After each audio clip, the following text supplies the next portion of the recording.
What's up, everybody? Jay Leone here again today with another video for you. Today I've got another review for you, but before we get to the review, I want to discuss a quick update on the Crixus tank that I reviewed last week.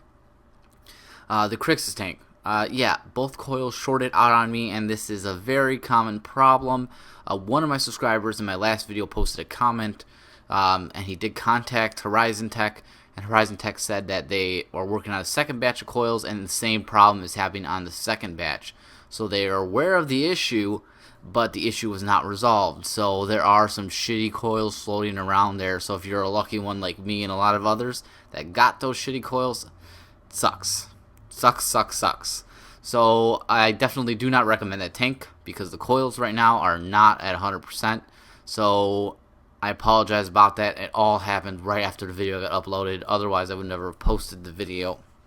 So that's the update on the Crixus. I'm going to try to get some better coils when they refix this issue, and then maybe talk about it in a future video, okay? So anyways, today's video is going to be the video for the Council of Vapor Mini Volt. It's just this little battery here, not the tank, just the battery. We're going to look at this tank in another video. It's a 40-watt device, and a very small 40-watt device. You really won't appreciate how small this is until you see it in your own hand, because I did not expect it to be this small. You'll see some size comparisons when we go close up. I'm going to give you some quick specs on this guy. Really quickly, it goes from 5 to 40 watts. It can fire down to 0.2 ohms. It's adjustable in 0.1 watt increments. It has 3 selectable output modes: soft, standard, and power, which are your ramp up modes. It's got a built-in 1300 milliamp hour battery. Compact form, 35 millimeters by 32 millimeters by 56 millimeters. OLED display. Carbon fiber wrap. Rubberized finished, and a spring-loaded 510. So those are your quick specs on it. It does have all your typical protections like short circuit, overcharge protection, all that stuff's in here. It is using a LiPo battery pack. And you can get it from vapordna.com. I'll have a link in the description for $34.99. So the price on this is just right. And actually, I've seen it as low as $30 at some places. You can get it in the red. You can get it in all black, or I believe it's a gunmetal. Enough talking. Let's go down to the table and let's discuss this. Let's take a closer look at this device. Alright, so here we are with the Council of Vapor Mini Volt. This is the packaging it comes with here. It's just a clamshell box, basically. It says Council of Vapor here on the back, Mini Volt. And then inside you will find the device and a USB charge cable. And underneath that you will find a little instruction manual that just explains how to use the device. Alright, so let's take a look at this little guy here. This thing is really tiny. You're not going to be able to appreciate how tiny it is until you actually get one, because I thought it's going to be the size of my iStick 40 watt, and my iStick 40 watt is a tiny little guy, but you could see there, yeah, that's an iStick 40 watt, and it is almost half the size of that. Here's a 30 milliliter bottle of juice, and here's an 18650 battery. Smaller than an 18650 battery. So there you go. If you have an 18650, you kind of have an idea of the size of it. So I chose to get the red with the black carbon fiber. They have a all black version and they have a gray version also. I think this version looks really nice. I love this red and black color. It says Mini Volt here on the side. On the bottom you do have your charge port for charging. On this side you have nothing. And on the back side here you have COV, which is Council of Vapor's logo, and you have just like some cutouts here, I guess for grip.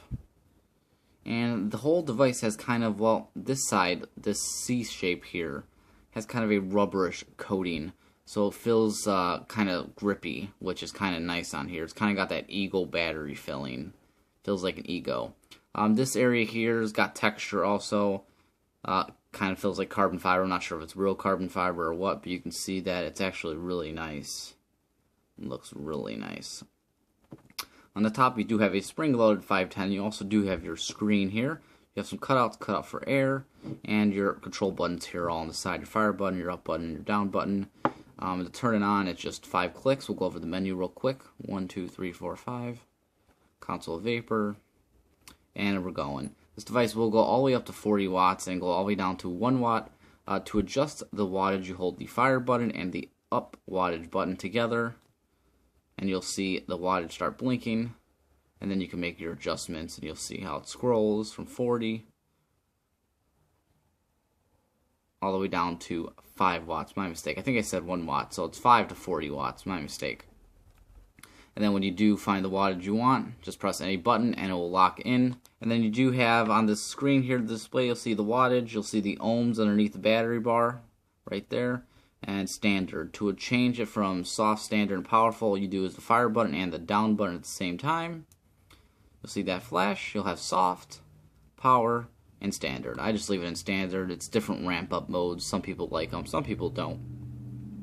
To turn the device off, it's another 5 clicks. It says off. And that is pretty much the menu on this. There's really no menu. I mean, it's just those quick, just adjusting the wattage, adjusting the mode you're in. And that is it. It's very simple, very tiny. It's just a straight up wattage device. So now we took a nice close look at it. Let's go up top and we'll discuss this guy a little more.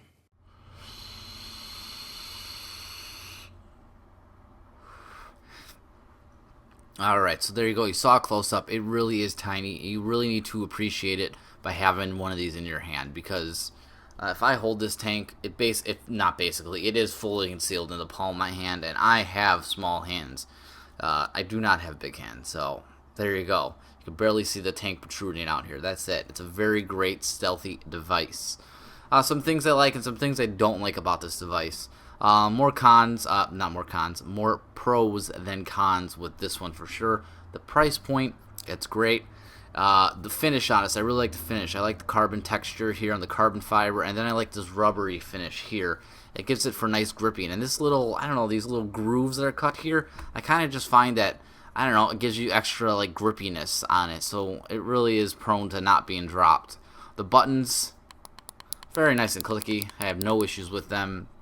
The adjustment buttons too, very clicky. I do like the display being on top here.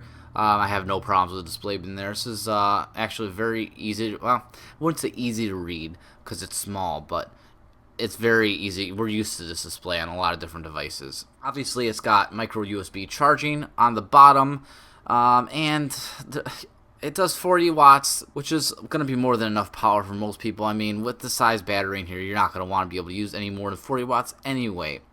So quick cons, battery life. Obviously, that's going to be a con.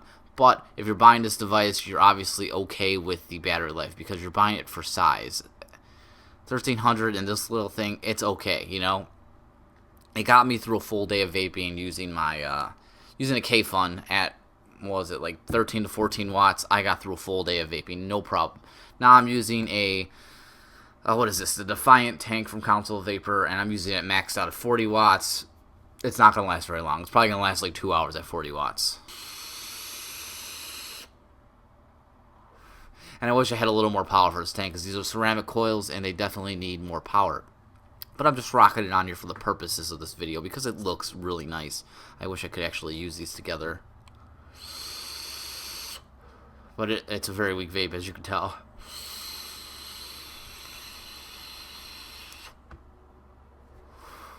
Much better. So battery life is definitely a con, and the micro USB charge port on the bottom, I'm not a fan of it. I'd rather have it on the side because I hate having to lay my device down to charge it. And LiPo battery. Some people don't like LiPos. I mean, it's not an issue with me, but it could be a con to some people. A subjective con, I guess you would say. But those are really the only things I have with it. Otherwise, I think this is a really fantastic device that everybody should own for just having a stealth vape on you or whatever. I take this to work with my K-Fun, and I vape mouth along at 13 to 14 watts, and it's a great vape. I love the look on this. I really do. This red and black, it just looks really good. And with this tank, which we will review later, it looks fantastic. So I just slapped my little K-Fun, and the K-Fun's actually bigger. This is a K-Fun Lite. It's actually bigger than the mod itself.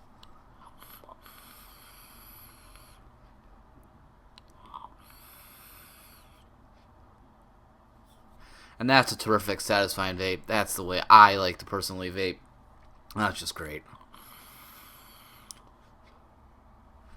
Ample power for vaping like this. Now, obviously, some people a con's going to be 40 watts, but I mean, it's a small battery. You can't really do much more with it. So that's it. This is a really short review. I mean, it's a really good device. If you're thinking about it, don't think no more. Just go get it because it is just top-notch device. So obviously, 2 thumbs up. Highly recommended. Definitely recommend this one. I hope you found some of this information helpful.